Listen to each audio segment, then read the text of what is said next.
You know what's new, Cynthia? A new car. New haircut. Look at her hair is so short. What do you think of her hair? Just kidding. Anyways, a while ago, we had a chance to test drive the all-new Hyundai Santa Cruz, their SUV slash truck slash activity vehicle. We only had it for one day at the launch, so now we have it back for an entire week. And this is interesting because at that time I thought that, you know what, I think this would make a really good family vehicle. We've got it back now. We're going to see how it handles our family duties. So don't go anywhere. We'll be right back after this.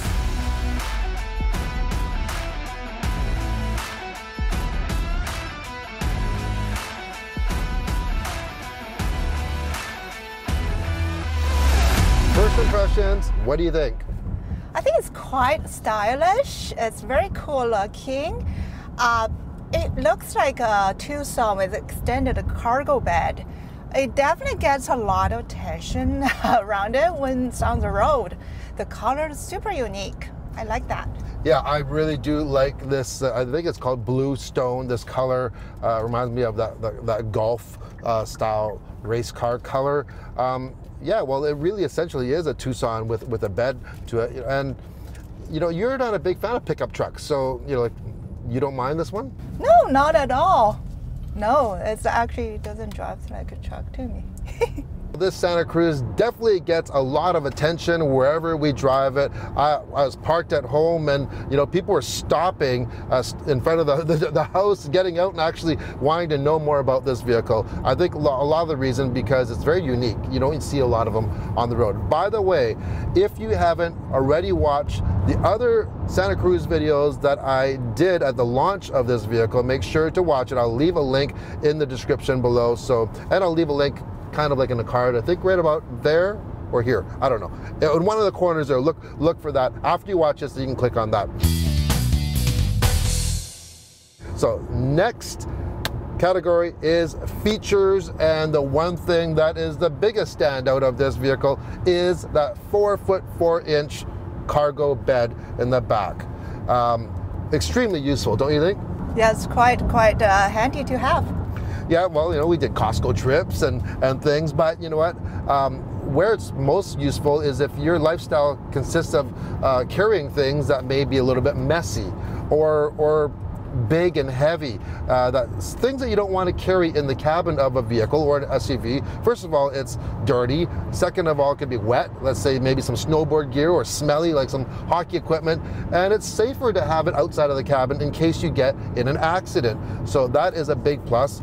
Also, you can actually put taller things in if you actually roll that tonneau cover, which by the way in Canada is standard equipment, and that cover will hold 220 pounds.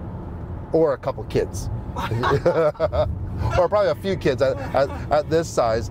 And you do have that lockable storage underneath it, and the tonneau cover is lockable as well. So very, very useful. The cover, once you roll it up as to use as a pickup, though, I noticed it doesn't go all the way in.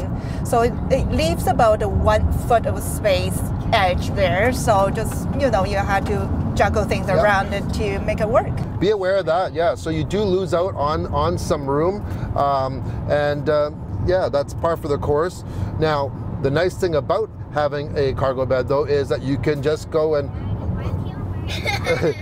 you can just hose it off. And here's a real true story here, and it's kind of, I don't know, it's not really gross, but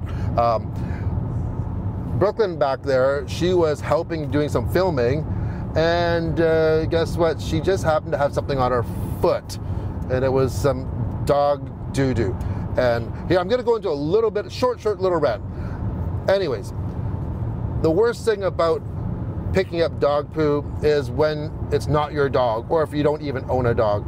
And I don't know what to do. Leave a comment below, because we have some people in our neighborhood, and if you're watching this, hey, pick up your dog crap, okay? Do not leave it in our yard, because the kids play there, and you get it on your shoe, you don't even know. I'm mowing the lawn, I'm throwing it all around. It's just not nice. It's just not cool. It is just absolutely not cool. If you own a dog, we've owned a dog, we love dogs, you know, but you have to take responsibility and pick up your crap. Anyways, rant over.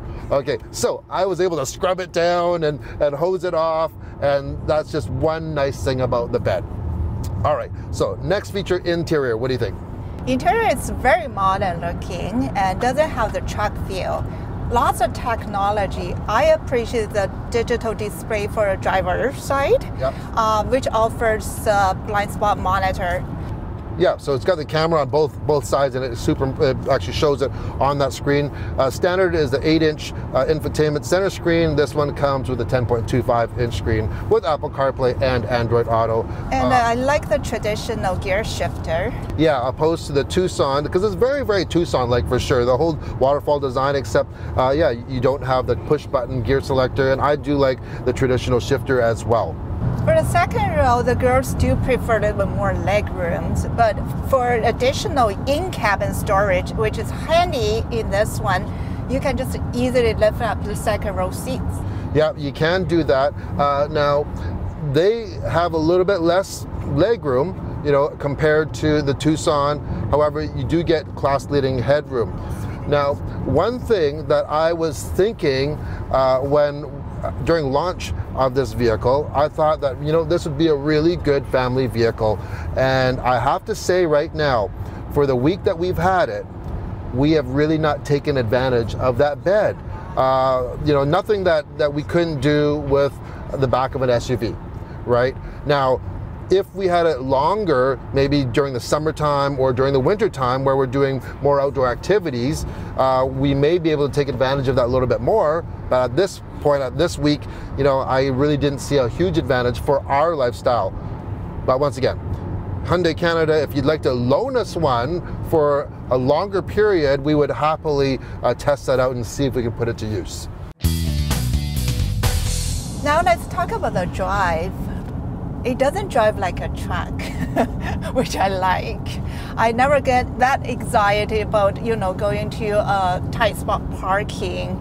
It feels like driving an SUV. Yeah, so the size is good. Even though it's limiting on certain things, you know, so it's a smaller bed, it's kind of a compromise because it is really nice to drive something just smaller and it's more compact. And once again, yeah, for everyday use, it's really handy for that. Now, this has a 2.5-liter turbocharged 4-cylinder. It puts out 281 horsepower and 311 pound-feet of torque, and that's matched to an 8-speed dual clutch transmission. And normally, I would be very, very happy about a dual clutch, and I didn't notice this when at launch because I was driving it in the country and we're just driving it, you know, I'm trying to drive it kind of hard, but for everyday driving, I noticed a few limitations with the dual clutches, that there sometimes at low speeds, especially on hills, there is kind of a delay. And that's really apparent, especially when we're backing up into our driveway, where, you know, it's a tight spot. Sometimes we're backing up, and when you go and you let off on your gas pedal, or you go and you've got the brake on, you go gas, and then there's kind of a delay, and you'll roll forward and then go back again, and yeah, it takes a second for that clutch to engage, and it's just not as practical for everyday use. But it's definitely not a deal breaker by any means. Yeah, it does have a lot of power and torque for more than enough for everyday driving. Of course, this does have some off-road capabilities with all-wheel drive, and you do have terrain settings. It's no rock crawler, but for most anything that you can throw at it for off-pavement family duties, it'll handle it without any issue. Which brings us to the verdict. And the performance, well, we just said it right there. Lots and lots of performance. It's engaging to drive. The one thing that I wish, though, is that we don't get the option of going for the non-turbo engine and the front-wheel drive only, and we don't have any hybrid options. So it'd be great to have the hybrid or the PHEV option for this vehicle, which it does not have. Next category, styling. Like I said, it looks cool. It's very unique, and it's not aggressive like I would be intimidated to drive, which I like. Yep, I agree with you on all fronts. Styling is on point for me. I think it looks better than the Tucson. Okay, Then we get to value. All right, I'm gonna take this one.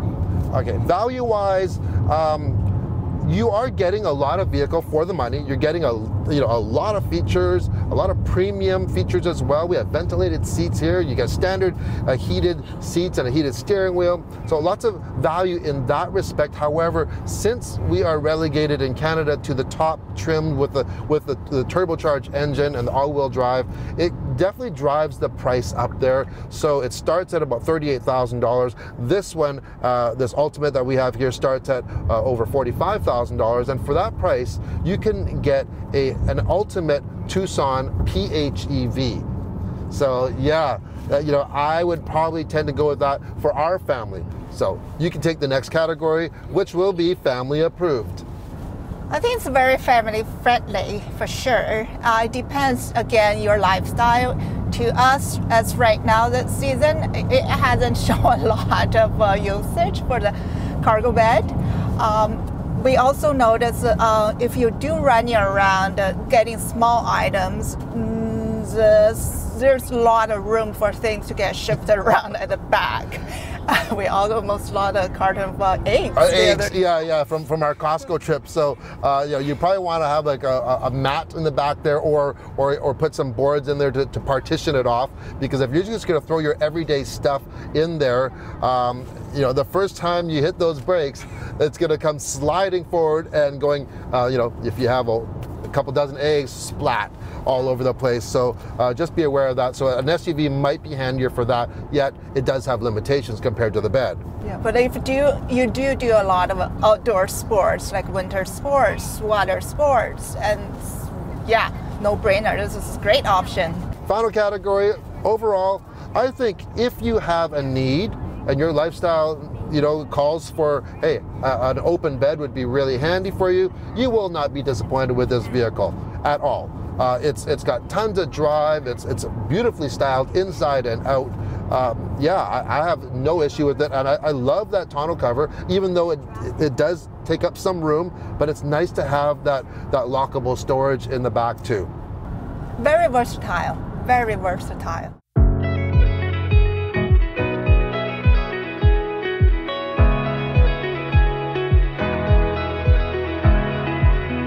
So at this point, I think a Tucson would work better for our family, which is surprising. I thought we could easily use this and integrate it into our family a lot easier. But like you said, it's those small things that you want to throw in the back. It's a little bit more difficult to kind of retrieve them, let's just say, in the back of a bed. But then, hey, if we were doing some muddy things right now, it would be so handy to have that bed. So, anyways, I hope you enjoyed our family visit with the new Santa Cruz from Hyundai. Make sure, what can they do? Please subscribe and like the video. Please also like my hair. Thank you. Thank you. See you in the next video. Ciao. Dog poo. Oh no, dog poo.